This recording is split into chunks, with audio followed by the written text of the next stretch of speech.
वो एयरपोर्ट से निकली तो 5 बरस पहले की यादें उसके सीने को जलाने लगी थीं और वो अपने हसीन दिन याद करती गाड़ी में आ बैठी और दिल जैसे फटने के करीब था। वो नहीं जानती थी कि वो इस शख्स को देखकर कौन कौन से गम याद करेगी। वो शख्स जो उसके बिना एक पल नहीं रहता था। उसने 5 बरस से उससे बात भी नहीं की थी। वो शख्स जो उसकी आंखों में एक आंसू टपकने पे पूरी दुनिया को आग लगाने पे तुल जाता था। और वही शख्स अजीब था जिसकी वजह से वो 5 बरस से सिर्फ रो रही थी। वो यहाँ वापस नहीं आई कभी, सिवाय 2 साल पहले जब वो क़यामत टूटी थी, और वो भी महज चंद दिन के लिए। और उसके बाद वो आज पाकिस्तान आई थी। वो टैक्सी में बैठते उसकी बैक से टेक लगाए माजी में खो गई। रूहान खानज़ादा लाउंज में दाखिल हुआ और कंधों पे रखी चादर साइड पे रखता वो सोफे पे बैठा ही था कि चीख की आवाज़ पे वो हड़बड़ाकर उठकर अंदर भागा। तो 17 साला वानिया आंखें बंद किए चीखें मार रही थी और मुलाजिमा सहमी सी खड़ी थी। What the hell! वो गुस्से से चिल्लाकर तेजी से उसका नाजुक सा हाथ पकड़ गया जो कि गर्म पानी गिरने से सुर्ख हुआ था। हुआ कैसे ये? वो धाड़ा। वो बीबी जिद कर रही थी कि उन्हें खुद ही अपने नूडल्स बनाने हैं। मैंने बहुत मना किया लेकिन वो मान नहीं रही थी और बेख्तियारी में उन्होंने गरम गरम पतीली पकड़ ली और पतीली हाथों से फिसल गई और पानी छलक गया। मुलाजिमा डरते डरते बोली, तुम सबको रखा किस लिए है? जब मना किया है कि इसे किसी भी काम को हाथ नहीं लगाने देना, फिर क्यों लगाने देते हैं? जब वो जिद कर रही थी तो आप लोगों ने मुझे फ़ोन क्यों नहीं किया? वो एक एक पर चिल्लाने लगा और सब मुलाजिम सर झुकाए खड़े थे। उसकी आवाज़ सुनकर बाकी घर के लोग भी वहाँ आ चुके थे। क्या हो गया अब इसको? महक, रूहान की मंगेतर और वानिया की बहन, ने पास आकर चुपते हुए लहजे में पूछा। हाय अल्लाह, क्या हो गया मेरी बच्ची को? सफ़िया बेगम ने भी पास आकर बेचैनी से बोला। बड़ी माँ, देखिए मेरा हाथ जल रहा है, वो सों करते हुए बोली। हाय, मैं सदके जाऊं अपने बच्चे पे। मेरी जान, तुम किचन में करने आई क्या थी? सफ़िया बेगम उसे सीने से लगाते हुए बोली तो वो उनके सीने से लगे फूट फूट कर रोने लगी और उसकी हालत को देखते हुए वो बेचैन सा खड़ा था। इन सबको अभी और इसी वक्त नौकरी से निकालिए और नए मुलाजिमीन का इंतज़ाम कीजिए और मुझे इनमें से कोई भी कल यहाँ पर नहीं दिखना चाहिए। वो धाड़ कर बोला तो सब एक दूसरे को देखने लगीं और महक ने तनफ्फुर भरी निगाहों से उसे देखा, जो कि उसके महबूब उसकी चाहत को अपने पीछे ही पागल किए रखती थी और उससे हर दिन एक खौफ सताता था। फिर वो उसे मोहब्बत से पुचकारते हुए आइसक्रीम खिलाने ले गया और महक को उस पर इंतहाई गुस्सा था क्योंकि उसे आज अपनी शादी का जोड़ा लेना था, मगर वो उसकी बहन को लेकर आइसक्रीम खिलाने चला गया था। महक को उससे कोई लेना देना नहीं होता था, मगर वो कुछ अरसा कब्ल रूहान की बातों से अंदाज़ा लगा चुकी थी कि उसकी बातों में से 80% बातें वानिया खानजादी की होती हैं। वो उस दिन से अपनी ही सगी बहन से खाइफ रहने लगी थी, लेकिन वो कुछ भी नहीं कर सकती थी क्योंकि वो जानती थी कि रूहान को अगर वो उससे बात करने से भी रोकेगी तो वो उसकी बात का बहुत बुरा मनाएगा। जो शख्स उसकी अपनी गलती पर ही घर के मुलाजिमीन को निकालने पे तुला हुआ था, वो उसका लिहाज क्या करेगा? अब्बास खानज़ादा के 2 बेटे थे, इरफान खानज़ादा और अदनान खानज़ादा। इरफान खानज़ादा का इकलौता बेटा रूहान खानज़ादा, जबकि 3 बेटियां सुहा, फातिमा और रबाब थीं, जो कि तीनों ही उससे बड़ी थीं। और सुहा की शादी तो बहुत छोटी उम्र में हो गई थी और सुहा की एक बेटी तकरीबन वानिया की हम उम्र थी। और अदनान खानज़ादा की 2 ही बेटियां थीं, महक और वानिया।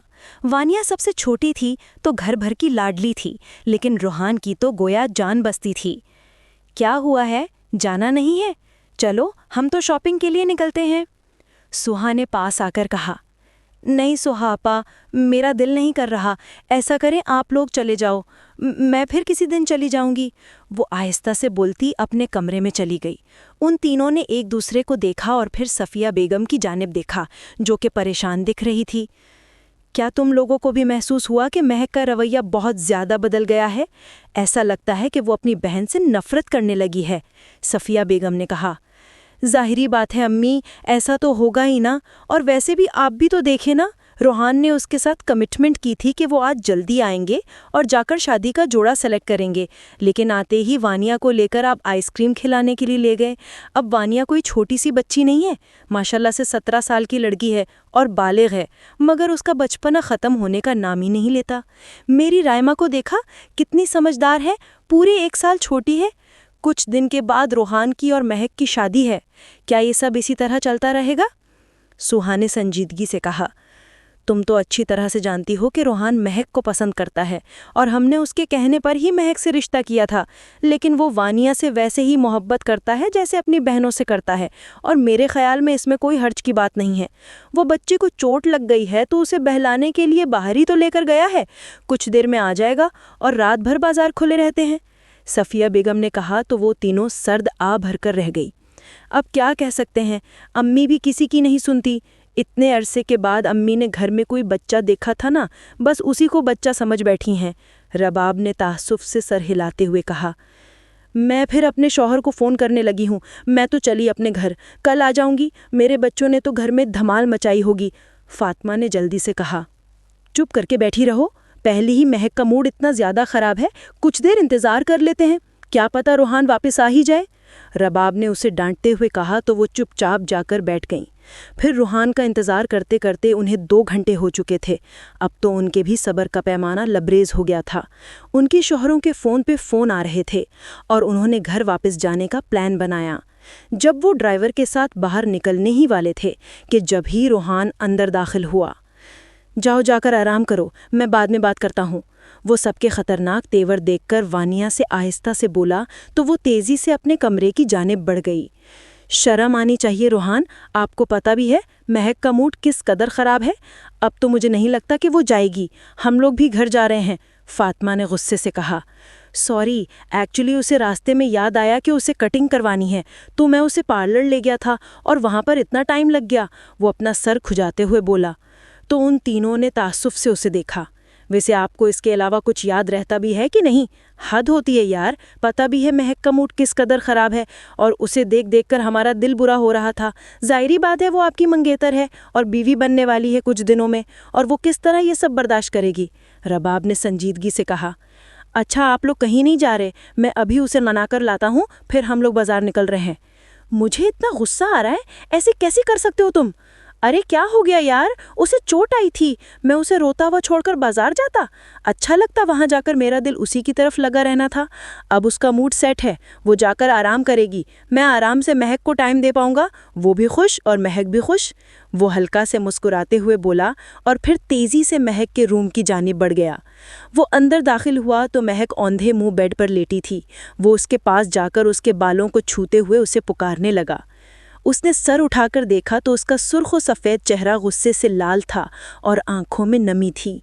आई एम सॉरी मेरी जान, वो अपने कान पकड़कर बोला तो उसने खश्मगीन निगाहों से उसे देखा। आपको ज़रा भी परवाह नहीं है मेरी? कितने अरमानों से मैं तैयार हुई थी कि मैं आज आपके साथ अपनी शादी की तैयारी करने जा रही हूँ, लेकिन आपको ज़रा भी मेरा एहसास नहीं है। कब तक ये सब चलेगा? मैं ये सब बर्दाश्त नहीं कर पाऊँगी। अब मैं आपकी बीवी हूँ और मैं ही आपकी तवज्जो का मरकज़ होनी चाहिए। मेरे अलावा आपके पास कोई हो, चाहे वो मेरी बहन ही क्यों ना हो, मैं बर्दाश्त नहीं कर सकती। आप मुझसे वादा कीजिए कि आप आइंदा से इस तरह की हरकत नहीं करेंगे, वरना मैं शादी से इनकार कर दूंगी। वो रोते हुए बोली जा रही थी और दरवाजे पे खड़ी वानिया जैसे सुन पड़ गई थी। रिलैक्स मेरी जान, हो क्या गया है तुम्हें?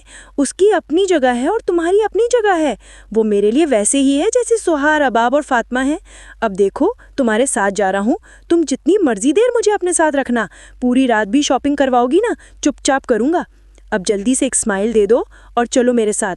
वो उसके रुखसार को छूते हुए बोला तो वो हल्का सा मुस्कुरा दी।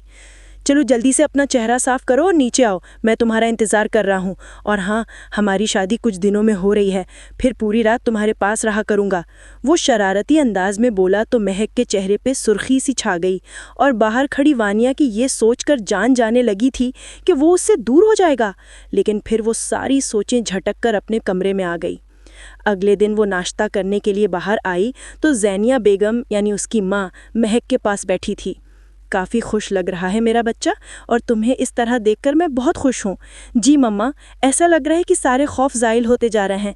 मैं ऐसे ही वानिया से नफ़रत करने लगी थी, पता है, मुझे चिढ़ होने लगी थी। लेकिन कल रात रोहान ने कितना टाइम मेरे साथ स्पेंड किया, एक एक चीज़ मेरे लिए पसंद की, और मुझे लगता है कि वो शादी के बाद सिर्फ मेरा ही रहेगा, और मैं उसे अपना इस कदर असीर बना दूंगी कि वानिया के आसपास भी नहीं रहेगा। महक की बात पे वानिया की जान निकलने लगी थी। क्या हो गया है बेटा, कैसी बातें कर रही हो? और तुम अपनी बहन से इस बात पर नफरत करने लगी थी? तुम अच्छी तरह से जानती हो कि रोहान उसके लिए ऐसा कुछ भी महसूस नहीं करता। वो सिर्फ उसके लिए उसकी बहन जैसी है, और वैसे भी उसने भी किसी न किसी दिन रुखसत होकर किसी और के संग चले जाना है, और आहिस्ता आहिस्ता उसने अपनी ज़िंदगी में बिज़ी हो जाना है। तुमने अपनी ज़िंदगी में बिज़ी रहना है, और ये सब आहिस्ता आहिस्ता ख़त्म हो जाता है। तुम इस बात को लेकर इतनी परेशान थीं, एक बार मुझसे तो बात कर लेती। ज़ैनिया बेगम की बात पे उसकी रही सही जान जैसे ख़त्म हो रही थी। वो तेज़ी से वहाँ से पलटी और अपने कमरे में आकर जले पाँव की बिल्ली की मानिंद इधर उधर चक्कर काटने लगी। फिर उसने जल्दी से रोहान का नंबर मिलाया और दूसरी तरफ से फ़ौरन ही कॉल पिक कर ली गई थी। मुझे अभी आपसे मिलना है, वो बोली तो रोहान हल्का सा मुस्कुरा दिया। क्या हुआ मेरी प्रिंसेस को, कुछ चाहिए क्या? वो बोला। और क्या, आपकी शादी है और आपने मुझे एक दिन भी शॉपिंग की ऑफ़र नहीं की। आप महक के साथ शॉपिंग करने गए और मुझे शॉपिंग ही नहीं करवाई। मैं शादी पर क्या पहनूंगी? वो जल्दी से बोली। मेरी प्रिंसेस जब कहेगी मैं उसके लिए हाजिर हूँ, मैं उसी वक्त तुम्हारे साथ चलूँगा, रोहान मोहब्बत भरे लहजे में बोला। तो ठीक है, आप अभी और इसी वक्त घर आ रहे हैं और मैं आपके साथ शॉपिंग के लिए जाऊँगी, वो ज़िद्दी अंदाज में बोली तो रोहान एक पल के लिए चुप हो गया। उसका आज महक के साथ बाहर का प्लान था, मगर वो अब उसे भी मना नहीं कर सकता था। कुछ देर सोचने के बाद वानिया का पल्ला भारी था और वो उसे शॉपिंग के लिए लेकर चला गया। जब महक को पता चला कि वो वानिया को लेकर शॉपिंग के लिए गया है तो उसके तन बदन में जैसे आग लग गई। उसने नोच नोच कर अपने हाथों से चूड़ियां उतार कर फेंक दी और रोते हुए ज़मीन पर बैठ गई। फिर वो रोते रोते ही सो चुकी थी, लेकिन दिलो दिमाग में अजीब सी बेसुकूनी थी जिसको वो कोई नाम नहीं दे पा रही थी। वो खुद को समझा ही नहीं पा रही थी। फिर वो अगले दिन उसे डिनर के लिए लेकर गया तो उसकी मोहब्बत पे वो फिर से सब भूल गई। यूं ही करते करते उनकी मेहंदी का दिन आन पहुंचा था और वो उसकी बाहों में बाहें डाले खड़ी थी कि जब ही वो मुतलाशी निगाहों से इधर उधर देखने लगा। वो उसकी निगाहों से समझ चुकी थी कि वो वानिया को तलाश कर रहा है, लेकिन उसने फिर भी उससे पूछा, क्या हुआ, किसी को ढूंढ रहे हो? उसने पूछा। हाँ, तुमने महसूस किया कि वानिया फंक्शन में नहीं है? वो कुछ देर पहले यहीं पर थी, लेकिन अब मुझे काफी देर से दिखाई नहीं दी, वो परेशान सा होकर बोला। फिर से वानिया, क्या प्रॉब्लम है आपके साथ? मैं आपकी होने वाली बीवी इस वक्त आपके साथ खड़ी हूँ और आप मेरी बहन को तलाश कर रहे हैं। महक दबे दबे अंदाज में चीखी तो रूहान की आंखों में हैरत भरे तासुरात उभर आए। क्या बदतमीजी है ये, और किस तरह बात कर रही हो तुम? मैं कई दिनों से नोट कर रहा हूँ कि तुम फजूल में बात को बढ़ाने की कोशिश करती हो। तुम अच्छी तरह से जानती हो कि वानिया मेरे लिए क्या मकाम रखती है, और फिर भी इसके बावजूद तुम इस तरह की बातें करती हो, वो सर्द लहजे में बोला। आप उसके मुतल्लिक क्या सोचते हैं ये मैं अच्छी तरह से जानती हूँ, मगर वो आपके मुतल्लिक क्या सोचती है वो आप नहीं जानते। मगर मैं एक लड़की होने के नाते ये सब महसूस कर रही हूँ। आप उसे अपनी बहन समझते हैं, आप चाहें तो उसे तीनों आपियों की तरह समझें, मगर वो नहीं समझती होगी। वो नागवारी से बोली तो रूहान ने उसे छोड़ा और एक झटके से वहां से निकल आया। वो तेजी से उसके पीछे लपकी और उसे लाउंज में आते ही रोका। हट जाओ पीछे महक, आज तुमने जो बात की है ना, वो मेरे दिल पर किसी तीर की मानिंद लगी है। तुम इतना गलत सोचती हो अपनी बहन के बारे में, शेम ऑन यू, वो गुस्से से बोला। गलत नहीं सोचती, मैं बिल्कुल ठीक सोच रही हूँ। मैंने उसकी निगाहों को बदला हुआ महसूस किया है।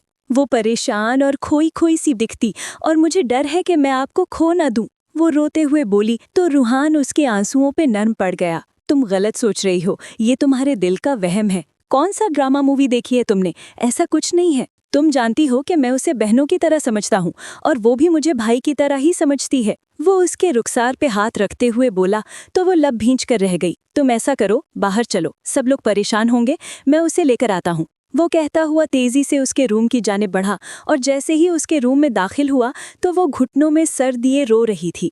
वो बेचैन सा होकर उसकी तरफ बढ़ा। प्रिंसेस, क्या हुआ है? वो तड़प ही उठा था।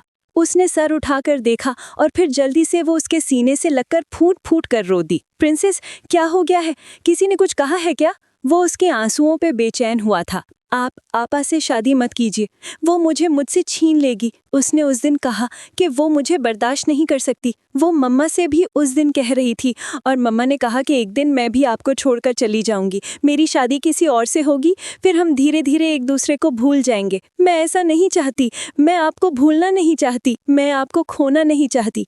मैं बहुत मोहब्बत करती हूँ, आप महक को छोड़ दीजिए, मुझसे शादी कर लीजिए। वो बोलती जा रही थी जबकि वो फटी फटी निगाहों से उसे देख रहा था। बोलिए ना, आप मुझसे शादी करेंगे? वो उसका बाजू थामकर बोली तो रूहान ने सुर्ख आंखों से उसे देखा और फिर अपना बाजू छुड़वाते हुए मुड़ा तो दरवाजे पे पत्थर बनी खड़ी महक को देखकर उसका रंग मुतगैयर हो गया। महक तेवरी खाकर जमीन पर गिरी तो वो तेजी से उसकी तरफ लपका और उसे गोद में उठाता जल्दी से बेड पे लिटाते हुए उसके हाथ पांव मसलते हुए उसे पुकारने लगा, मगर वो होश में नहीं आ रही थी। फिर उसने पानी छिड़का तो उसने कराहते हुए आंखें खोल ली। कुछ देर में सब वहां आ चुके थे और वो जीनिया बेगम के गले लगी तड़प तड़प कर रो दी और वानिया तो फक चेहरे से खड़ी थी। महक ने रोते से सकते जब वानिया की बात बताई तो जीनिया ने आगे बढ़ते उसके रुखसार पे दर पे थप्पड़ मारने शुरू कर दिए और हर थप्पड़ जैसे रूहान का दिल चीर रहा था, मगर वो बीच में नहीं पड़ा था और वानिया चुपचाप जीनिया से मार खा रही थी। बेहया, आइंदा की ऐसी बात की ना तो जबान काट दूंगी, करूंगी और 100 बार करूंगी। देखती हूँ आप लोग मुझे इस बात से कैसे रोक सकते हैं। और मुझे पूरा हक है कि मैं अपने लिए उस शख्स को चुनूं जिसे मैं चाहती हूँ। मैं रूहान की हूँ और वो मेरे। वो चीख उठी थी। फिर वो तेजी से रूहान के पास आई। रूहान, आप भी बोलिए ना इन सबको कि आप मुझसे मोहब्बत करते हैं, मेरे बगैर नहीं रह सकते, बताइए ना। वो उसका हाथ थामे हुए बोले जा रही थी और रूहान ने अपने हाथ की मुट्ठी को भींचा और फिर कर्ब से आंखें मीचकर खोलते उसके नाजुक रुखसार पे थप्पड़ दे मारा। उस थप्पड़ से वो जैसे मर गई और फिर रूहान ने महक के पास बैठते उसके कंधे पे बाजू रखा तो महक उसके सीने से लगी रो दी। फिर वो जैसे पत्थर की बन गई थी और उसने शादी के फंक्शन तक नहीं देखे। फिर वो अपने कमरे में ही रहती थी और रूहान और महक हनीमून के लिए गए तो वो अदनान खानजादे की मिन्नत समाजत करके अपना वीज़ा लंदन का लगवा चुकी थी और वो स्टूडेंट वीज़ा पे वहाँ अपने मामू के यहाँ चली गई। वो घर में सबसे बात करती, सबका हाल अहवाल पूछती और वो बिल्कुल बदली हुई वानिया खानजादी थी। इस सब की वजह बाजी रुदाबा थी, जिनकी वजह से उसने इश्क़े मजाजी से इश्क़े हकीकी का रास्ता चुन लिया था। बाजी रुदाबा के कहने पर ही उसने सिला रहमी को तरजीह दी थी और उसने महक से माफ़ी मांगी थी, जिसके बाद से महक उससे हर बात शेयर करती थी और वो रूहान के साथ बहुत ज़्यादा खुश थी। मगर 2 साल पहले महक की डिलीवरी के दौरान डेथ हो गई थी और वो इमरजेंसी में पाकिस्तान आई। उसने 1-2 बार महक की बेटी को पकड़ा, मगर रूहान खानजादा उसे हाथ तक नहीं लगाने देता था और वो जैसे अंदर ही अंदर मर गई। फिर वो चुपचाप वापस पलट आई। लेकिन आज से 1 हफ्ते पहले जीनिया बेगम की तबीयत खराब हुई तो उसने जब उन्हें फ़ोन किया तो वो उसे देखते तड़प तड़प कर रोने लगी और वापस आने का कहा तो वो अपनी माँ की खातिर वापस पलट रही थी। वो 23 साल की होने वाली थी, मगर उसमें संजीदगी और पुरवकार अंदाज 33 साल की औरत जैसे थे। वो समझ चुकी थी कि हर एक रिश्ता हद में अच्छा लगता है। रूहान खानजादा, अगर वो उसे अपनी बहन समझता था तो भी उसे उससे दूर रहना चाहिए था, मगर वो उसके करीब रही और यहाँ तक कि उसकी केयर और मोहब्बत की इस कदर आदी हो गई कि वो उसे किसी और का होता भी बर्दाश्त नहीं कर पा रही थी। मगर वक्त ने उसे बताया कि मोहब्बत तो सिर्फ अल्लाह की होनी चाहिए। उससे जब मोहब्बत हो जाती तो बाकी सब सानवी लगने लगता। वो टैक्सी रुकने पे माजी से हाल में वापस आई और अपना हिजाब ठीक करती वो पैसे देने के बाद उतरकर घर अंदर की जाने बढ़ी। जैसे ही लाउंज में दाखिल हुई तो रूहान खानजादा को देखकर जैसे उसके कदम जम से गए थे। वो अपनी 2 साला बेटी जोबिया को लेकर बैठा था। वो सलाम करती अंदर आई तो सफिया बेगम किचन से निकलती उसे सीने से लगाए रो पड़ी। फिर वो उसे लेकर सोफे पर बैठकर उससे बातें करने लगी और रूहान अपनी बेटी को उठाकर वहां से चला गया था। मैं मॉम से मिलकर आती हूँ, वो कहती हुई उठकर जीनिया बेगम के कमरे की जाने बढ़ गई। वो दरवाज़ा नॉक करते हुए जैसे ही अंदर दाखिल हुई तो जीनिया और अदनान खानजादा उसे देखकर खिल उठे। उसके पुरशफीक बाबा ने उसका माथा चूमा, उसे कितनी देर सीने से लगाए रखा। जीनिया बेगम के सीने से वो 5 साल बाद लगी थी, वरना तो उन्होंने महक की वफ़ात पे भी उसे झटक कर पीछे हटाते हुए उसे महक की कातिला कहा था और वो उनके अल्फाज की चुभन आज भी महसूस करती थी। कितनी देर वो उसे गले से लगाए तड़प तड़प कर रोती रही थी और वो भी तो रो रही थी। फिर वो बमुश्किल उन्हें सुलाकर अपने कमरे में आई तो माजी फिर से डसने लगा। वहाँ लगी महक और उसकी इनलार्ज तस्वीर को देखा तो महक को याद करते वो तड़प तड़प कर रो दी। फिर उसने आंसू साफ करते उस तस्वीर को उठाया और उसे मुलाजमा से कहकर स्टोर रूम में रखवाकर फ्रेश होने चली गई। वो वुज़ू करने के बाद वॉशरूम से निकली तो रूहान खानज़ादा धाड़ से दरवाज़ा खोलता अंदर दाखिल हुआ। उसने हड़बड़ाकर जल्दी से बेड पे पड़ी, अपनी चादर ओढ़ी। क्या बदतमीज़ी है ये, और इस तरह आप किसी लड़की के कमरे में कैसे आ सकते हैं, वो भी बिना इजाज़त के। वो गुस्से से बोली तो रूहान खानज़ादा ने उसे सरता पैर देखा। तुमने तस्वीर हटाकर स्टोर रूम में क्यों रखवाई? तुम्हारे दिल में आज भी उसके लिए नफरत है ना? तुम्हारी बद्दुआ खा गई मेरी और महक की खुशियाँ, रूहान ने धाड़ कर कहा। सही कहा था उस दिन चाची ने, जिस दिन मेरी महक मुझे छोड़ कर गई। तुम्हारी बद्दुआएं लगी हमें। तुम हमें कभी खुश नहीं देखना चाहती थी, इसलिए हम 2.5 साल तक औलाद के लिए तरसते रहे। और फाइनली जब अल्लाह ने हमारी दुआ सुनी और हम इतने खुश थे, लेकिन मेरी महक तो इस खुशी को महसूस तक नहीं कर पाई। अपनी बेटी की शक्ल तक नहीं देखी उसने। रूहान खानज़ादा धाड़ कर बोला तो उसकी ज़बान जैसे गुंग हो गई। इसके अल्फाज भी उसका साथ नहीं दे रहे थे कि वो उसे बता सकती कि उसने कभी ज़िंदगी में उनके लिए बद्दुआ की ही नहीं।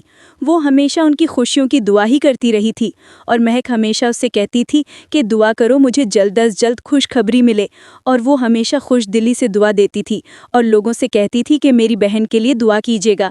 वो बस साकित तो जामिद सी उसके जहर में बुझे हुए तीर को दिल के आर पार महसूस कर रही थी। फिर वो एक झटके से मुड़ा और वहाँ से निकल गया। उसके जाते ही उसने दरवाज़ा लॉक किया और बेड पे बैठी सिसकने लगी। और फिर जब उसका दिल हल्का हुआ तो उसने नमाज अदा की और कुछ देर आराम किया। शाम को वो उठकर बाहर आई तो सब लोग लाउंज में बैठे थे। सूहा, रबाब और फातिमा आई हुई थीं। सूहा की राइमा तो उससे मिलकर बहुत खुश थी और उसके अनकरीब शादी की वो काफ़ी एक्साइटेड थी। उसने सूहा की गोद में बैठी ज़ोबिया को लेने के लिए हाथ बढ़ाया तो रूहान ने बीच में आते ज़ोबिया को पकड़ लिया। कितनी बार समझाया है कि गैरों को मेरी बेटी मत दिया करें, वो सर्द लहजे में बोला तो सब उससे निगाहें चुराने लगे। वो चुपचाप लब को चलते अपने दिल से उठती टी से दबाने लगी। फिर वो कितनी देर उनके पास बैठी बातें करती रही और फिर उठकर रूम में गई तो उसे ज़ोबिया के रोने की आवाज़ आ रही थी। ज़ोबिया रात को सफ़िया बेगम के पास ही सोती थी और उसे यूं रोते सुनकर वो तेज़ी से सफ़िया बेगम के रूम में आई तो वो उसे संभालते बेहाल हो रही थी। उसने जल्दी से उसे पकड़ा और कंधे से लगाए नात पढ़ते इधर उधर घूमने लगी और कुछ ही देर में वो सो चुकी थी। उसने उसे सफ़िया बेगम के पास लेटाया और ख़ुद भी साथ ही सो गई थी और कुछ ही देर में वो गहरी नींद में जा चुकी थी। रात के आखिरी पहर रूहान की आँख खुली तो वो बेइख्तियार उठकर सफ़िया बेगम के कमरे की जानिब बढ़ गया ताकि ज़ोबिया को देख सके। वो जैसे ही कमरे में दाखिल हुआ तो आगे का मंजर देखकर ठिठक कर रुक गया। वानिया ज़ोबिया को खुद से लिपटाए सो रही थी। वो धीरे से चलते पास आया और वानिया को देखने लगा। वाइट कलर की शलवार कमीज में वो बेखबर सो रही थी। उसके शोल्डर तक आते बाल अब लंबी चुटिया बन चुके थे। वो सोते हुए बहुत हसीन लग रही थी। वो सर झटककर वहां से वापस पलटकर अपने कमरे में आ गया और इधर उधर टहलकर अपने अंदर का बोझलपन खत्म करने की कोशिश करने लगा। अगले दिन वो ऑफिस से घर पहुंचा तो वो ज़ोबिया के साथ लाउंज में खेल रही थी। उसे देखते ही वो घबराकर जल्दी से उठ खड़ी हुई और फिर तेजी से अपने कमरे की जानिब बढ़ गई। वो ज़ोबिया को तैयार करने के बाद ज़ैनिया बेगम से मिलने पहुंचा तो वो उसे देखते ही निहाल हो गई थी। महक मुझे मुसलसल कई दिन से ख्वाब में मिल रही है। वो तुम्हें देखते हुए वानिया की तरफ इशारा करती है। ऐसा लगता है जैसे वो कह रही हो कि तुम और वानिया एक हो जाओ। ज़ैनिया बेगम की बात पे उसने लब भींच लिए। जी चच्ची जान, आप ज़्यादा सोचती हैं ना इस बारे में, इसीलिए आपको इस तरह के ख्वाब आते हैं। और अब ज़्यादा ना सोचिए, ये सिर्फ एक ख्वाब है। ख्वाब को इग्नोर किया करें, वो सपाट लहजे में बोला। नहीं बेटा, ये सिर्फ एक ख्वाब नहीं है, ये हकीकत है। महसूस होता है मुझे, बहुत दिनों से ये ख्वाब मुसलसल आ रहा है मुझे। कभी वो ज़ोबिया को उसके हवाले कर रही होती है, कभी मैं तुम्हारा हाथ उसके हाथ में दे रही होती हूँ। वक्त के साथ साथ तुम्हें भी एक हम सफ़र की ज़रूरत होगी। तन्हा ज़िंदगी बसर नहीं होती मेरे बच्चे। और फिर तुम्हारी बेटी को भी एक माँ की ज़रूरत पड़ेगी, क्योंकि बहुत सारे मसले मसाइल ऐसे होते हैं जो बेटी माँ से ही शेयर कर सकती हैं। इसीलिए मेरा मशवरा मानो तो इस बात को मान लो और शादी कर लो उससे। ज़ैनिया बेगम इल्तिजाइया अंदाज में बोलीं तो वो चुप सा हो गया। फिर वो उठकर कमरे की जानिब बढ़ गया। सिगरेट सुलगाकर लबों से लगाते वो उनकी बातों पे गौर कर रहा था। फिर सर झटक कर वो फ्रेश होने चला गया। रात को वो सो रहा था कि उसे महसूस हुआ कि महक उसके आसपास है। फिर वो उसे दिखाई दी और पास आकर उसने कंधे पे सर रखे एक जानिब इशारा किया। उसने गर्दन घुमाकर उस जानिब देखा तो वहां पर वानिया खड़ी थी। उसके साथ ही उसकी आंख खुल गई और वो एक झटके से उठकर बैठता गहरे गहरे सांस भरने लगा। क्या हो गया मुझे? मैं क्यों ऐसा सोचने लगा हूँ और ऐसा ख्वाब क्यों मुझे आया? मुझे तो कभी महक ख्वाब में नहीं मिली और आज मिली तो वानिया की तरफ इशारा कर रही थी। लेकिन क्यों? लगता है चच्ची जान की बातों का असर होने लगा है। मैं भी क्या क्या सोचने लगा हूँ। वही सोचते सोचते सोया हूँ और ऐसा ख्वाब देख लिया। वो खुद से ही उलझता जा रहा था। फिर सर झटक कर वो सोने की कोशिश करने लगा। अगले दिन वो घर से बाहर निकलने लगा तो उसे पीछे से सफिया बेगम ने पुकारा और उन्होंने भी उससे वानिया से शादी के लिए ही कहा। वो उनकी बात पे झुंझलाकर उन्हें देखने लगा। क्या हो गया है आप लोगों को? क्यों इस तरह की बातें कर रहे हैं? वो तप कर बोला, बेटा, तुम्हारी बेटी को एक माँ की ज़रूरत है और उसको वो प्यार सिर्फ और सिर्फ वानिया दे सकती है। और फिर तुम अपनी ज़िंदगी को आगे कैसे गुजारोगे? अकेले किसी न किसी के साथ तुम्हें आगे बढ़ना ही होगा। तुम्हारी उम्र क्या है अभी? वो अफसरदा लहजे में बोली, मुझे इस टॉपिक पे कोई भी बात नहीं करनी प्लीज़। और हाँ, वो दुनिया की आखिरी लड़की नहीं है जिसके साथ मुझे आप बांधना चाहते हैं। मेरे लिए वो नाकाबिले बर्दाश्त है और मैं उसे बर्दाश्त नहीं कर पाऊंगा। इसीलिए बेहतर है कि आपको अगर मेरे लिए चुनना भी है तो किसी और को बाहर से चुन लीजिएगा। वो सपाट लहजे में बोला तो सीढ़ियों पे खड़ी वानिया के चेहरे पे नागवारी भरे तासुरात उभर आए। वो तेजी से ज़ेनिया बेगम के कमरे में आई। अम्मी, आप लोग मुझे क्यों इस शख्स के सर पे थोपना चाहते हैं जो कि मुझे बर्दाश्त भी नहीं करना चाहता? क्या आप लोगों को मुझसे मोहब्बत नहीं है? क्या आप लोग चाहते हैं कि मैं अपनी ज़िंदगी में सिर्फ तकलीफ़ें ही देखूं? मुझे खुश रहने का हक नहीं है? वो गुस्से से बोली। तो ज़ेनिया परेशान सी उसे देखने लगी। तो क्या किसी और को पसंद करती हो बेटा? अगर कोई और है तुम्हारी ज़िंदगी में तो ठीक है, हम आइंदा से ये बात नहीं करेंगे। ज़ेनिया जल्दी से बोली, मेरी ज़िंदगी में कोई नहीं है माम, लेकिन अल्लाह ने मेरे लिए कोई ना कोई अच्छा इंसान चुना ही होगा। लेकिन आप किसी को मजबूर करके मुझ पर मुसल्लत क्यों करना चाहती हैं? जो शख्स मेरे वजूद को बर्दाश्त नहीं करना चाहता, मुझसे नफरत करता है, आप उसके साथ मुझे बांधना चाहती हैं?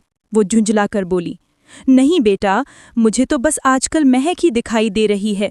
रोती है, वो परेशान है और अपनी बेटी की तरफ इशारा करते हुए कहने लगी बार बार, फिर वो तुम्हारी तरफ इशारा करती है। मैं क्या करूं? मुसलसल ये ख्वाब देख रही हूं। तुम अच्छी तरह से जानती हो कि मुझे हमेशा से सच्चे ख्वाब आते हैं। मेरी महक बड़ी तकलीफ में है। ज़ेनिया बोलते बोलते चुप हो गई। अम्मी, इंसान जो कुछ सोचता है ना ख्वाब में, वही कुछ दिखता है। वो सच नहीं होता, सिर्फ ख्वाब होता है। दरअसल आप ज़ोबिया को लेकर परेशान हैं और फिर आपके दिमाग में बार बार ये बात आती है कि उसकी माँ उसे मिल जाए। बस इसीलिए आपको बार बार महकापी इस तरह दिखाई दे रही हैं। इसका हकीकत से कोई ताल्लुक नहीं है। जो दुनिया से चले जाते हैं वो वापस नहीं आते। ये सिर्फ एक ख्वाब है। इसे इग्नोर कीजिए और ज़्यादा मत सोचा करें इस बारे में। अल्लाह पाक ने ज़रूर कुछ ना कुछ मेरे लिए अच्छा ही सोचा होगा और फिर ज़ोबिया के लिए हो सकता है कोई बहुत अच्छी औरत मिल जाए जो कि उसे अपनी बेटी समझे, लेकिन मुझे उनके साथ मत बांधिए। वो बोली तो ज़ेनिया चुप सी हो गई, लेकिन वो उसकी बातों पे बिल्कुल भी कायल नहीं थी। वो दिल से चाहती थी कि किसी तरह वो रूहान से शादी कर ले ताकि उसके दिल की मुराद भी पूरी हो जाए और ज़ोबिया को उसकी माँ मिल जाए। फिर सूहा, रबाब, फातिमा सब लोग ही उन्हें कायल कर रहे थे और बिल आखिर उन दोनों ने सबके सामने हथियार डाल दिए थे और जुम्मे को उनका निकाह रखा गया था, जो कि बहुत सादगी से होना है। जुम्मे का दिन भी आ पहुंचा था और उसने रेड कलर का शमूस सिल्क की मैक्सी पहन रखी थी और कुछ देर में उसका निकाह रूहान खानजादा से हो चुका था। वो जिस शख्स को देख देख कर जिया करती थी और जिसको पाने की हमेशा ख्वाहिश की थी, आज जब वो उससे मिला था तो उसका दिल जैसे खाली था। वो जानती थी कि ये निकाह सिर्फ एक कॉम्प्रोमाइज़ है। ना तो रूहान खानजादा उसे अपनाएगा और ना ही उसे वो मोहब्बत दे पाएगा। सोहा उसे रूहान के बेड पे बिठाकर बाहर निकल गई। वो बेड क्राउन से टेक लगाए बैठी थी और यूं ही बैठे बैठे इतना टाइम हो चला था और वो उठकर कपड़े चेंज करने चली थी कि जब ही दरवाज़ा खुला और रूहान खानजादा अंदर दाखिल हुआ और एक सर्द सी निगाह उस पर डालते हुए वो वार्डरोब से कपड़े निकालकर वॉशरूम की जानिब बढ़ गया। वो सर्द आह भरती उठकर वार्डरोब के पास आई और उसमें से एक ड्रेस निकालने के बाद वो सोफे पे बैठकर उसके बाहर निकलने का इंतज़ार करने लगी। वो टाल से बाल रगड़ता हुआ बाहर आया तो वो उठकर वॉशरूम की जानिब बढ़ गई। मुंह हाथ धोने के बाद उसने कपड़े चेंज किए और बाहर आई तो वो सोफे पे बैठा स्मोकिंग कर रहा था। वो नागवारी से नाक के आगे हाथ रखते बेड पे बैठ गई। वो कुछ देर के बाद पास आया। उठो यहाँ से, मुझे सोना है, वो सर्द लहजे में बोला। हाँ तो दूसरी साइड पर जाकर सो जाइए ना, वो संजीदगी से बोली। तुमसे मैंने मशवरा नहीं मांगा, उठकर यहाँ से जाओ और जहाँ सोना है वहाँ सो, लेकिन मेरे साथ मेरे बेड को शेयर नहीं कर सकती तुम। वो हनूज सर्द और सपाट लहजे में बोला तो वो नागवारी से तकिया उठाकर सोफे की तरफ मुड़ी तो उसने खींचकर उसके हाथ से तकिया छीना तो वो नागवारी से उसे देखने लगी। दिमाग खराब है क्या आपका? हद होती है किसी चीज की। एक तो बेड पर सोने नहीं दे रहे और अगर तकिया दिया है तो वो भी छीन रहे। वो गुस्से से बोली तो रूहान ने उसकी कमर में हाथ डालते उसे करीब करते उसकी आंखों में देखा जहां से नाराजगी झलक रही थी। दिल बेकाबू सा होने लगा था। वो उसे छोड़ता गुस्से से बाहर निकलकर लॉन में आ गया। बाहर आकर उसने 2-3 गहरे सांस भरते अपने अंदर की घुटन को बाहर निकाला। मैं उसके बारे में नहीं सोच सकता, मैं महक के साथ कभी बेवफाई नहीं कर सकता, वो बड़बड़ाया। वफा और बेवफाई का ताल्लुक जिंदा लोगों से होता है। पहले तुम्हारी बीवी थी तो तुमने उसके साथ वफा निभाई। वानिया तुम्हारी बीवी है तो तुम्हें उसके साथ भी वफा निभानी चाहिए। उसके अंदर से आवाज आई तो वो झुंझलाकर सर झटक गया। फिर कुछ देर के बाद वो कमरे में आया तो वो सोफे पे सो रही थी। वो धीरे से चलते हुए पास आकर उसे गौर से देखने लगा। डायमंड नोज पिन हसीन मुखड़े पे जगमगा रही थी और बालों की चिटिया सोफे से नीचे जमीन को छू रही थी। वो सर झटक कर वापस आकर बेड पे लेट गया। फिर उसकी आंख किसी चीज के गिरने से खुली। वो हड़बड़ाकर उठकर बैठा तो साइड टेबल पे पड़ी उसकी और महक की तस्वीर नीचे गिरी पड़ी थी और वानिया सहमी सी खड़ी थी। व्हाट द हेल, तुम्हारा दिमाग खराब है? ये क्या किया तुमने? आई एम सॉरी, मैंने ये सब जानबूझकर नहीं किया, मैं तो इस तस्वीर को पलटने वाली थी, वो घबराहट भरे अंदाज में बोली। क्यों पलटने वाली थी? पहले तुमने अपने कमरे से महक की तस्वीर हटाई और अब मेरे कमरे से भी इसको हटाना चाहती हो। मेरी जिंदगी में तुम शामिल हुई हो, मेरे दिल में नहीं बसती। कितनी चीप लड़की हो तुम। जब तक शादी नहीं हुई थी तब भी तुम अपनी बहन का शौहर छीनना चाहती थी और अब अपनी मरी हुए बहन के शौहर की जिंदगी में आकर उसके शौहर की जिंदगी से अपनी बहन की सारी यादों को मिटाना चाहती हो। वो बोलता जा रहा था और वो सर झुकाए चुपचाप सुन रही थी। इस फ्रेम का शीशा तुम ही डलवाओगी और हाँ, मुझे कल शाम को ये सही सलामत इसी जगह पे मिलनी चाहिए, वरना मैं क्या कर डालूंगा मुझे भी नहीं पता। वो उसकी थोड़ी सी जकड़कर उसका चेहरा ऊपर करके उसकी आंखों में देखते हुए बोला तो उसने बेदर्दी से अपने लब कुचल डाले। फिर वो फ्रेम जोर से उसके हाथ पे पटकता वॉशरूम की जानिब बढ़ गया। उसने सिसकारी भरते फ्रेम को पीछे हटाया तो हाथ से खून निकल रहा था। फ्रेम के नीचे से निकला शीशा बुरी तरह उसके हाथ को काट गया था। उसने फ्रेम को वहीं रखा और अपने दुपट्टे से अपना हाथ दबाया, मगर सफ़ेद दुपट्टा भी सुर्ख हो गया था। वो जल्दी से फर्स्ट एड बॉक्स निकालकर सोफे पे बैठी अपना जख्म साफ करने लगी और उसी वक्त वो बाहर निकला और जैसे ही पास आया तो उसका इतना खून देखकर वो तड़प कर उसकी तरफ बढ़ा। ये कैसे लग गई? ओ माय गॉड, ये तो बहुत खून बह रहा है, वो मतवाहिश अंदाज में बोला।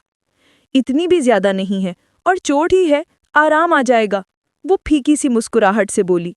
तो वो चौंक कर उसे देखने लगा जो कि पुरसकून बैठी थी और उसे याद आया कि वो तो मामूली सा कट लगने से खानजादा हाउस को सर पे उठा लिया करती थी और आज इतनी ज्यादा लगी चोट को वो मामूली सी बोल रही है। वो उसे कंधों से थामकर बेड पे बैठते हुए उसकी बैंडेज करने लगा। वो चुपचाप सर झुकाए बैठी रही। फिर वो बैंडेज करवाने के बाद वॉशरूम की जानिब बढ़ गई और कपड़ों को साफ करके वो चादर लेकर नमाज पढ़ने लगी। वो बेड क्राउन से टेक लगाए उसका जायजा लेने लगा। उसमें ढूंढने से भी 5 साल पहले वाली वानिया नहीं मिल रही थी। वो यकसर बदली हुई थी, ना वावेला करती थी और नमाज के नाम से भागने वाली। इस कदर तसल्ली से नमाज पढ़ रही थी। वो गुमसुम सा उसे देखे जा रहा था। फिर वो सर झटककर बाहर निकल गया। नमाज पढ़कर वापस आया और कॉफी पीने के इरादे से जैसे ही किचन में आया तो आगे का मंजर देखकर वो थम गया। वो बड़ी महारत से नाश्ता बना रही थी। ये क्या कर रही हो? तुम्हारा हाथ जल गया तो वावेला मचाओगी, वो पास आकर बोला। ऐसा कुछ नहीं होगा, कई बार जलाया खाना पकाते हुए, थोड़ा बहुत तो जल ही जाया करता है, तो इसमें कोई प्रॉब्लम नहीं होती। ये देखें, ये अभी अभी तवा लगा है मेरे हाथ में। वो हाथ की साइड दिखाते हुए बोली तो वो उसे परेशानी से देखने लगा। तुम इतना कैसे बदल गई हो? तुम तो इतनी सी तकलीफ पर पूरा घर सर पे उठा लिया करती थी, और ये सब क्या है? इसमें तुम्हारी बेहिसी कहूं या कुछ और? वो उसे कंधों से दबोचे नागवारी भरे लहजे में बोला। आपको मुझे समझना ही क्यों है? मुझसे तो नफरत है ना आपको, तो फिर समझकर क्या करेंगे? रहने दीजिए, मैं जैसी हूँ, जहाँ हूँ, अपनी जगह पर हूँ, आपसे तो कोई शिकवा नहीं कर रही ना। वो अफसुर्दा मुस्कुराहट से बोली तो उसके माथे पर अनगिनत बल पड़ गए। तुम शायद ये हरकतें करके मुझे ये बताना चाहती हो कि मैंने तुम्हारे साथ गलत किया है, वो दांत पीस कर बोला। मैंने तो ऐसा नहीं कहा, मैं तो खुद को गलत कहती हूँ, क्योंकि मैंने जो कुछ किया था, मैंने गलत किया था, अपने बचपन में किया था, जिसके लिए मैं अपने अल्लाह के हजूर हर रोज़ माफ़ी मांगती रही हूँ, और यहाँ तक कि मैंने महक आपा से भी माफ़ी मांगी थी और उन्होंने मुझे माफ़ भी कर दिया था। वो हल्के फुल्के अंदाज में बोली तो वो कुछ देर तक उसे देखता रहा और फिर वहां से लंबे लंबे डंग भरता अपने कमरे की जानिब बढ़ गया। कुछ देर के बाद वो तैयार होकर बाहर आया तो सब लोग नाश्ते के टेबल पर हंस बोल रहे थे। आज बड़े अरसे के बाद घर में उसे एक रौनक सी महसूस हुई थी। अरे बई, याद है वो वक्त जब एक बार उसके हाथ पर गर्म पानी गिर गया था? हालांकि गिरा नहीं, सिर्फ छिलका था, और उसने पूरा घर आसमान पे उठा लिया था। और आज ये देखो, चोट लगे हुए हाथ से नाश्ता बना रही थी और ऊपर से हाथ भी जला लिया इसने, फिर भी नहीं ये रोती। सफ़िया बेगम ने हंसते हुए कहा तो वो बेख्तियार उससे देखने लगा, जो कि सर नीचे किए खाने में मगन थी। अरे बई, हमारी बेटी बहुत बहादुर हो गई है, अदनान खानज़ादा ने अपनी बेटी को देखते हुए मोहब्बत से कहा। जी हाँ, ना सिर्फ बहादुर हो गई है बल्कि बड़ी नेक भी हो गई है। मैंने तो इसे नमाज पढ़ते देखा, हैरान ही रह गई मैं, इतनी लंबी नमाज। सफ़िया बेगम बोली तो रूहान की आंखों के सामने सुबह का मंजर लहराने लगा। और क्या अम्मा जी, उसके पीछे खपा करती थी कि सब लोग नमाज पढ़ते हैं, बेटा तू भी उठकर नमाज पढ़ ले। लेकिन ये उनकी बात एक कान से सुनकर दूसरे से निकाल गया करती थी। लेकिन अब अपनी बच्ची को इस तरह देखकर मैं तो बहुत खुश हूँ, जीनिया बेगम ने कहा। अच्छा बस कर दीजिए, आप लोग तो अब मुझे मेरा माजी याद दिलाकर शर्मिंदा कर रहे हैं। आपको पता है ना मेरे अंदर कितना बचपना था, लेकिन अब नहीं है। प्लीज़ इन बातों को मत याद करवाइए, वो झुंझला कर बोली। अरे हाँ, मुझे याद आया कि रूहान को इसको कुछ दिन के लिए कहीं घूमने फिरने जाना चाहिए। इस कर दो ले जाओ यार। जीनिया बेगम की बात पर इन दोनों ने एक दूसरे को देखा। कैसी बातें कर रही हैं मम्मा आप, हम क्यों जाएंगे कहीं भी? मैं नहीं जाने वाली, वैसे भी घर में जोबिया अकेली रहेगी क्या? वो जल्दी से बोली। चुप रहो तुम, इससे पहले जोबिया को संभालती थी मैं, इसकी दादी जिंदा है, अल्लाह मेरी हिम्मत बनाए रखे, सफ़िया बेगम ने कहा। और फिर इन दोनों की किसी भी किस्म के एहतजाज को खातिर में ना लाते इन्हें इस करदू भेज दिया गया था। वो इस वक्त वहाँ हनीमून स्वीट में मौजूद थे। लुहान आते ही चेंज करने के बाद सिगरेट केस उठाई टेरेस पे आकर बाहर के हसीन नज़ारों को देख रहा था कि जब ही वो परेशान सी बाहर आई और उंगलियां चटखाते हुए उससे देखने लगी। क्या हुआ? उसने मुड़ते हुए पूछा। मैंने अपना बैग खोला तो उसमें सिर्फ और सिर्फ नाइटी और गाउन, वो भी स्लीवलेस। वॉट? ये क्या कह रही हो? वो चौंक कर बोला, फिर तेज़ी से बाहर निकला तो उसमें वाकई ही सब लिबास बहुत बारीक और स्लीवलेस थे। तुमने अपने बैग की तैयारी खुद की थी क्या? उसने पूछा। नहीं, सोआपी ने कहा था कि मैं सारा बैग तैयार कर दूंगी, तो मैंने उन्हें रोका नहीं, और मुझे क्या पता था कि वो सारा कुछ ये रख देंगे। मैंने तो ये ख़रीदा भी नहीं है। अब मुझे नमाज पढ़नी और कपड़े चेंज करने, तो बताइए मैं क्या पहनूं? वो झुंझला कर बोली।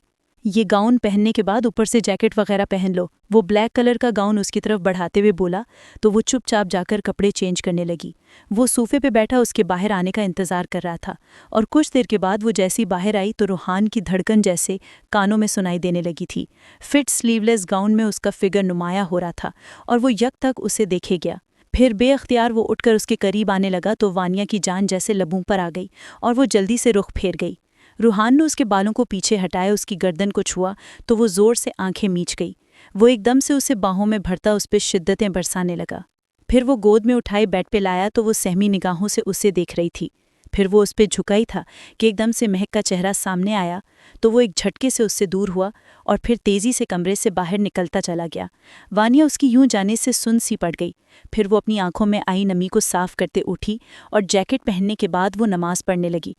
नमाज पढ़ने के बाद उसने दुआ के लिए हाथ उठाए तो उसकी आंखों से आंसू बहना शुरू हो चुके थे।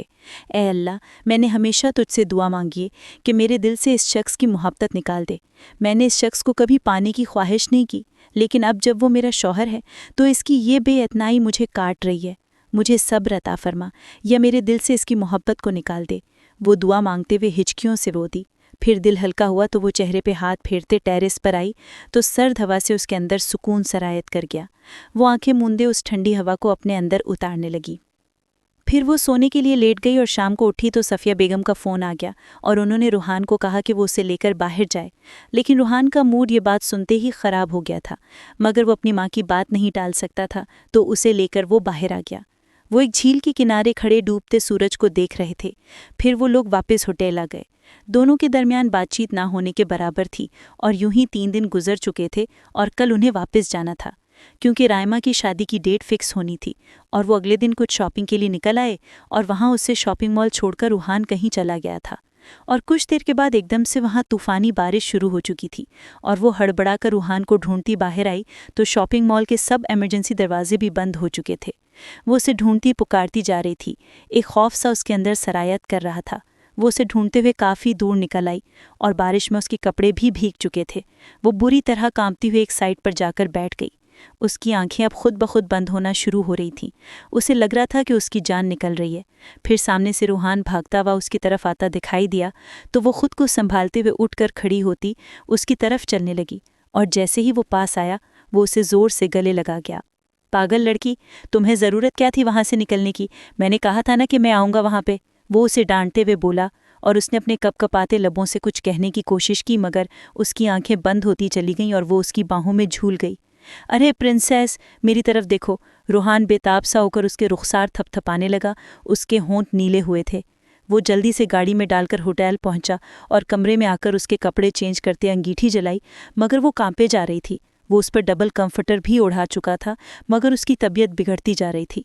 वो उसके पास आकर लेटते हुए उससे खुद में भींच गया और कुछ देर में वो पुरसुकून हो चुकी थी। वो उस पर अपना हक जताने लगा। फिर वो उसे यूं ही बाहों में भरे आंखें मूंद गया। वानिया की सुबह आंख खुली तो खुद को रूहान की बाहों में पाकर वो साकित रह गई और फिर वो उसके हिसार से निकलने की कोशिश कर ही रही थी कि रूहान की आंख खुल गई। वो उसे छोड़ता पीछे हुआ तो वो उठकर फ्रेश होने चली गई। फ्रेश होने के बाद उसने नमाज अदा की और फिर रूहान ने भी अपनी क़ज़ा नमाज अदा की और वो घर के लिए निकल गए। वो शाम को खानज़ादा विला में थे और रूहान तो उसके सामना तक नहीं कर पा रहा था। दोनों ही अपनी अपनी जगह परेशान थे और उनके अंदर इतनी हिम्मत नहीं थी कि वो इस बारे में बात करते। वो सबके सामने ठीक रहते थे लेकिन कमरे में आते ही अनजान बन जाते थे। 1 माह से ऊपर हो चुका था उनकी शादी को और वानिया की तबीयत बोझल रहने लगी थी। वो आज याइमा की मेहंदी के लिए तैयार हो रही थी और जैसे ही उसने लिपस्टिक खोली तो उससे उबकाई आने लगी। व्हाट द हेल, ये लिपस्टिक ख़राब हो गई है क्या? मुझे इसकी इतनी गंदी स्मेल लग रही है। वो बड़बड़ाई और फिर उससे छोड़कर दूसरी खोली तो उसकी स्मेल भी बहुत अजीब लगी। वो झुंझलाकर स्टिक लगाए परफ्यूम छिड़कने लगी कि एकदम से उसे अजीब फील हुआ और वो वॉशरूम की जानिब बढ़ गई और कै आते ही सुकून हुआ तो वो उलझी उलझी सी बाहर निकली तो सफ़िया बेगम उसे देखकर चौंक गईं। अरे क्या हुआ बेटा, तुम्हारा रंग इतना जर्द क्यों हो रहा है? उन्होंने मोहब्बत भरे लहजे में पूछा। पता नहीं बड़ी माँ, अजीब सा फील हो रहा है। मैं लिपस्टिक लगाने लगी तो उसके साथ भी उबकाई आ रही है। परफ्यूम छिड़का तो मुझे कै आ गई। अजीब गुस्सा आ रहा है मुझे। मेरा दिल नहीं चाह रहा शादी पे जाने को। आप सब लोग जाइए। उसकी बातों पे सफ़िया और ज़ैनिया ने एक दूसरे को देखा। रूहान बेटा, ऐसा करना, वापसी पे डॉक्टर शगुफ्ता के यहाँ ले जानो वानिया को, इसकी तबीयत नहीं ठीक। डॉक्टर शगुफ्ता के यहाँ जाना है? वो तो गायनाकोलॉजिस्ट हैं। तबीयत खराब है तो यहाँ किसी MBBS डॉक्टर के पास ले जाऊंगा। वो इत्मीनान से बोलता आगे बढ़ने लगा। अरे बुद्धू कहीं के, तुम भूल गए हो क्या? लड़की को जब वॉमिट आती है तो उसका हर चीज़ से दिल खराब होता है, तो उसे गायनाकोलॉजिस्ट की ज़रूरत होती है, ज़ैनिया ने कहा। तो रूहान ने बेयकीनी से उसे देखा और तेज़ी से उसके पास आया। क्या हो रहा है तुम्हें? वॉमिट क्यों हो रही है? दिल खराब हो रहा है हर चीज़ से? उसने कंधों से जकड़े पूछा तो वानिया ने सर अस्बात में हिला दिया। रूहान माथा मसलते हुए इधर उधर घूमने लगा। नहीं, ये नहीं होना चाहिए था। ये नहीं होने दूंगा मैं। हम अभी और इसी वक्त डॉक्टर के पास जा रहे हैं और इस बच्चे को ज़ाया करवाएंगे। वो तीनों उसे बेयकीनी से देखने लगी। दिमाग खराब हो गया तुम्हारा? अल्लाह की नेमत या रहमत ठुकराओगे? शर्म आनी चाहिए तुम्हें। तो क्या करूं? इस बच्चे की वजह से मैं अपनी वानिया को खो दूं? पहले मैंने महक को खोया, उसने बच्चा पैदा करते हुए अपनी जान दे दी और अब मैं वानिया को नहीं खोना चाहता। बस मैंने बोल दिया है कि मैं ये बच्चा नहीं रखूंगा तो नहीं रखूंगा। हम कहीं से अडॉप्ट करवा सकते हैं अगर ज़रूरत पड़ी, लेकिन मैं वानिया की ज़िंदगी को रिस्क में नहीं डालूंगा। वो अपने बालों को मुट्ठी में जकड़े पागलों की तरह बोल रहा था। वो तीनों गुमसुम सी उसे देख रही थीं। बेटा, हमने भी तो इतने बच्चे पैदा किए हैं। हमारी महक की उम्र बस इतनी ही लिखी हुई थी, और दुनिया में लाखों करोड़ों बच्चे पैदा होते हैं, और ज़रूरी तो नहीं कि हर एक माँ मर जाती है। महक की ज़िंदगी में इसी तरह जाना लिखा था, और वो इसी तरह गई। इसमें कसूर बच्चे का तो नहीं है। सफ़िया बेगम ने उसे समझाते हुए कहा, मैं आपको बहला नहीं सकती। मैं हरगिज़ इस बात की इजाज़त नहीं दे सकता। मुझे नहीं चाहिए ये बच्चा। वो चिल्लाया तो वानिया की आंखें छलक आईं। अच्छा, और अगर मैं बच्चा ज़ाया करवाते हुए मर गई तो? Shut up, just shut your mouth. खबरदार, तुमने ऐसी बात भी की तो मैं तुम्हारी अपने हाथों से जान ले लूंगा। वो गुस्से से चिल्लाया और फिर उसे सीने से भींचकर रो दिया। कुछ नहीं होगा मुझे। अगर सब आपकी तरह सोचने लगे तो फिर तो बच्चे ही पैदा न हो। अल्लाह पाक जो 70 माओं से ज़्यादा प्यार करता है, क्या वो अपने बंदों पर उसकी इस्तिताअत से बढ़कर बोझ ढालता है? क्या मैं और मेरी जैसी जो लाखों करोड़ों औरतें हैं, उनसे अल्लाह को मोहब्बत नहीं है? और ये मोहब्बत वो हमें औलाद देकर जताता है। औलाद का ना होना औरत को तकलीफ देता है। आपने ये तकलीफ महक को सहते देखा है ना? और जिंदगी जितनी लिखी है उतनी ही होगी। रोड एक्सीडेंट में हज़ारों लोग मरते हैं, तो क्या इसकी वजह से आप गाड़ियां घर से बाहर ले जाना छोड़ देंगे? नहीं ना। महक आपा का दुनिया से जाना ये अज़ल से ऐसे ही लिखा गया था। हम और आप जानते ही नहीं हैं कि हम अगला सांस भी ले पाएंगे कि नहीं। वो उसके कंधों पर हाथ रखे धीमे से अंदाज में बोलती जा रही थी, और वो चुपचाप उसे सुन रहा था। मैं तुम्हें खोना नहीं चाहता, प्लीज़। वो उसके हाथों को लबों से लगाते हुए बोला। आप मेरे लिए दुआ कीजिएगा। अल्लाह पाक मुझे लंबी उम्र देंगे, और मुझे ये बच्चा चाहिए। आप नहीं चाहते कि ज़ुरैबिया का कोई बहन भाई हो? वो उसके रुख पे हाथ रखते हुए बोली तो वो चुप हो गया। फिर वो लोग शादी के लिए चले गए। वहाँ सबको वानिया की खुशखबरी का पता चला तो सब बहुत खुश थे और उसे ढेरों दुआएं दे रहे थे। राइमा की शादी ख़त्म हुई तो घर वालों ने तो उससे बेड रेस्ट करवाना शुरू कर दिया था, और हर वक्त कोई ना कुछ लेकर कमरे में आ जाता था। वो मुंह बना बना कर खाती थी। रूहान तो हर वक्त उसके आसपास ही रहता था और दिन में न जाने कितनी बार कॉल्स करता था। वो उसकी मोहब्बत से खिलती जा रही थी, और आज उसे सुबह से पेन लगी थी और रूहान उसे हॉस्पिटल ले आया था। रूहान की सांसें रुक रुक कर चल रही थीं, वो तकलीफ से तड़प रही थी और जान रूहान की निकल रही थी। फिर उसे डिलीवरी के लिए ले जाया गया, और 15-20 मिनट के बाद डॉक्टर ने माँ और बेटे दोनों की ठीक होने की खबर सुनाई तो सबकी जान में जान आई। कुछ देर के बाद वानिया को कमरे में शिफ्ट कर दिया गया था। वो चलता हुआ उसके पास आया और उसके सरहाने बैठकर उसका हाथ थामकर अपने लबों से लगा लिया। कैसी हो मेरी जान? वो उस पे झुकते हुए बोला। बिल्कुल ठीक हूँ, और बहुत खुश भी हूँ। आप खुश हैं ना? वो हल्का सा मुस्कुराकर बोली तो वो उसके माथे पे लब रखते नम आंखों से मुस्कुरा दिया। आई लव यू मेरी जान। वो बोला तो उसके चेहरे पे सुर्खी सी छा गई। वो उसे फिदा होने वाली निगाहों से देख ही रहा था कि ज़ूबिया चहकती हुई अंदर दाखिल हुई। बाबा, ज़ूबी को भैया पकड़ाओ। वो सामने रखे सोफे पर बैठते हुए चहक कर बोली तो वो दोनों बेइख्तियार हंस पड़े। फिर रूहान ने उठकर बेबी को उसकी गोद में डाला। मम्मा, ज़ूबी इसका नाम रख दे। बिल्कुल मम्मा की जान, ये हमारी ज़ूबी का भैया है तो ज़ूबी को पूरा हक है कि वो अपने भाई का नाम रखे। वानिया ने मुस्कुलाकर कहा। तो ठीक है, अब से भैया का नाम अली है। वो चहक कर बोली तो वो दोनों मुस्कुरा दिए। सफ़िया बेगम ज़ूबी और उसे लेकर बैठी थीं, और वो उठकर दोबारा उसके पास आया और उस पे झुकते हुए उसे देखने लगा। क्या देख रहे हैं आप? उसने हल्का सा मुस्कुराकर पूछा। ममता का नूर देख रहा हूँ तुम्हारे चेहरे पर। मेरी छोटी सी प्रिंसेस आज खुद मम्मा बन गई, वो भी रूहान खानज़ादा की बेटे की। वो बोला तो वानिया खिलखिलाकर हंस पड़ी। वो उसके पास बैठते उसका हाथ लबों से लगाए उससे मोहब्बत भरी बातें करने लगा, और ऐसा लग रहा था कि पूरी कायनात उनकी ज़िंदगी की खुशियों की दुआ कर रही है।